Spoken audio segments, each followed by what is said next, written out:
दोस्तों, रूस और यूक्रेन के बीच युद्ध के 1195 दिन हो चुके हैं और कल सुबह में तड़के सुबह में कुछ खास घटनाएं घटी हैं जिसके बारे में मैं बातें करना चाहता हूं। यूक्रेन ने बड़ी चालाकी से तैयारी के साथ आक्रमण किया रूस के सुदूर पूर्वी क्षेत्रों में, और ये हैं स्ट्रेटेजिक एयरफील्ड्स हैं मुरमांस्क, इरकुत्स्क, रियाजा और इवानो, जहाँ पे रूस के स्ट्रेटेजिक बॉम्बर्स प्लेस्ड हैं जैसे A-50, Tu-95, Tu-22, M3, Tu-160। और सिक्योरिटी सर्विसेज ऑफ यूक्रेन यानी SBU का दावा है कि इन लोगों ने तकरीबन 40 इनके ऐसे स्ट्रेटेजिक विमान को बर्बाद कर दिया है। रूस ने भी इस आक्रमण के बारे में बताया है, लेकिन कुल कितने विमान ध्वस्त हुए हैं यह नहीं बताया गया है। कम से कम 10 तो हैं ही हैं। इस बीच में यूक्रेन ने आतंकी हमले करके रेलवे स्टेशन पर भी आक्रमण किए हैं ब्रियांस्क, कुर्स्क में, जहां पे जान और माल हताहत हुए हैं। इस बीच में यह भी खबर है कि आज यानी 2 जून को इस्तांबुल में दोनों देशों के प्रतिनिधि आएंगे शांति वार्ता के लिए। वहाँ पे क्या बातें होंगी कहना मुश्किल है, लेकिन यूक्रेन के तरफ से जो भी शर्तें लाई गई हैं, मुझे नहीं लगता रूस उसमें से कोई भी स्वीकार करेगा। और ऐसे समय में जबकि यह बताया जा रहा है कि इस आक्रमण के पहले, जिसमें यूके, जर्मनी, फ्रांस सबका हाथ हो सकता है इसको तैयारी करने में, करीब 1.5 वर्षों से तैयारी हो रही थी, यानी अमेरिका के बाइडेन एडमिनिस्ट्रेशन की भी तैयारी थी।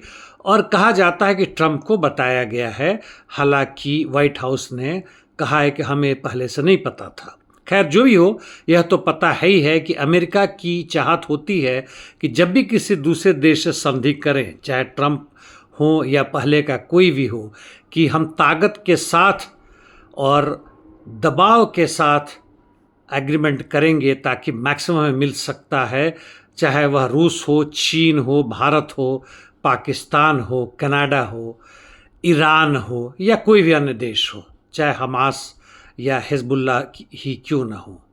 वैसे यह इतिहास में पहली घटना है कि जब इस तरह के स्ट्रेटेजिक बॉम्बर्स पर आक्रमण किया गया है, और यह न्यूक्लियर ट्रायड का हिस्सा है, यानी 3 तरीके से जिसमें न्यूक्लियर बॉम्ब को लॉन्च किया जा सकता है: intercontinental ballistic missile, submarine launched ballistic missiles, और तीसरा स्ट्रेटेजिक बॉम्बर्स जिसकी हम बातें कर रहे हैं। और यह जरूरी है किसी भी देश के लिए जिसके पास न्यूक्लियर बॉम्ब है, ताकि वह सेकेंड स्ट्राइक कैपेबिलिटी रखे, यानी उसके ऊपर आक्रमण किया गया और तीनों में से एक को ख़त्म कर दिया गया, 2 को ख़त्म कर दिया गया, तो तीसरे से वह काउंटर अटैक कर सकता है। यह आक्रमण यूक्रेन ने अपनी तरफ से पिछले 1.5 वर्षों से ड्रोन्स लाए थे ट्रक के ऊपर, और 3-4 ट्रक जब एयरफील्ड के काफ़ी पास पहुंच गए तो वहाँ से इन्होंने ड्रोन से अटैक किया। 1-2 तो असफल रहे, लेकिन बाकी सफल रहे। और इस तरह के मैकेनिज्म भी किए कि अटैक के बाद से ट्रक को नेस्तनाबूद कर दिया गया, ट्रक चलाने वाला भी मारा गया, ताकि कोई भी सबूत पीछे ना रह जाए। क्या लगता है, इतने तरह के रेड लाइन क्रॉस करने के बाद से जर्मनी और अमेरिका भी लॉन्ग रेंज मिसाइल दे रखे हैं, F-16 भी आ चुका, और इस तरह की घटनाएं घट रही हैं, तो रूस के पुतिन कुछ करेंगे, यानी स्ट्रेटेजिक मिसाइल्स, बॉम्ब का इस्तेमाल करेंगे? मुझे ऐसा नहीं लगता। ना ही यही लगता है कि पुतिन अब दबाव में आके आज जो भी समझौता होगा रूस और यूक्रेन के बीच में, वह यूक्रेन के शर्तों पे संधि के लिए तैयार हो जाएंगे, जो 1 महीने के लिए है।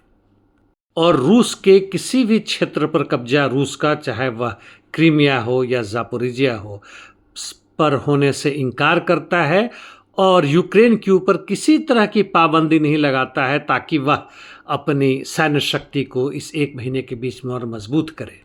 हाँ, यह जरूर होगा कि इस बीच में जितनी भी ताकत बचती है या होती है, रशिया पूरी कोशिश करेगा यूक्रेन को बर्बाद करने के लिए। धमकियां भी दे सकता है, या आने वाले 1 या 2 दिन में पता लगेगा। इस बीच में जहाँ ज़मीनी स्तर की बात है, यूक्रेन के दक्षिण या पूर्व या उत्तर पूर्व और यहाँ तक कि कुर्स्क सूमी क्षेत्रों की बात है, रूसी सैनिक अपनी आक्रमण और बढ़त जारी रखे हुए हैं और बाकी भी जो काउंटर इंटरडिक्शन मिशंस हैं वह भी जारी हैं, लेकिन वह देखना है क्या होगा। आज मैं आप लोगों को गाज़ा या दूसरे देशों के बारे में कोई चर्चा नहीं करने वाला हूं। संक्षिप्त इतना कि वहां भी युद्ध जारी है, सीरिया, सूडान, DRC और अन्य क्षेत्रों में। अंत में मैं यह भी कहूँगा कि शुरू से ही मैं कहता आ रहा हूँ कि नेटो और अमेरिका ये जिस तरह के गिद्ध हैं, कोई भी रेड लाइन क्रॉस करने से नहीं हिचकेंगे, लेकिन धीमे धीमे समय के हिसाब से कर रहे हैं और रूस पीछे हटता जा रहा है, इसे घेरा जा रहा है अंदर से भी बाहर से भी।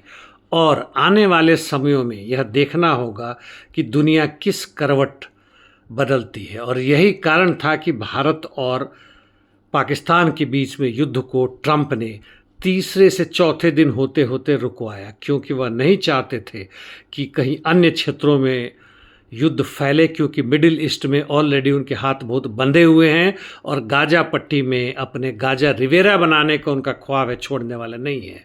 कनाडा, पनामा, ग्रीनलैंड पर तो उनकी नज़र गिद्ध नज़र है ही है। क्या हम जनता के लिए, मेहनत कश आवाम के लिए, मजदूर वर्ग, किसानों के लिए कोई रास्ता बचता है? इसकी चर्चा मैं हमेशा करता रहा हूँ, और हम ही लोग हैं जो इस तरह के जो सत्ताधारी आ गए हैं, जो केवल धूर्त और मक्कार ही नहीं बल्कि अपराधी भी हैं, को खत्म करें। इतना ही बस। धन्यवाद।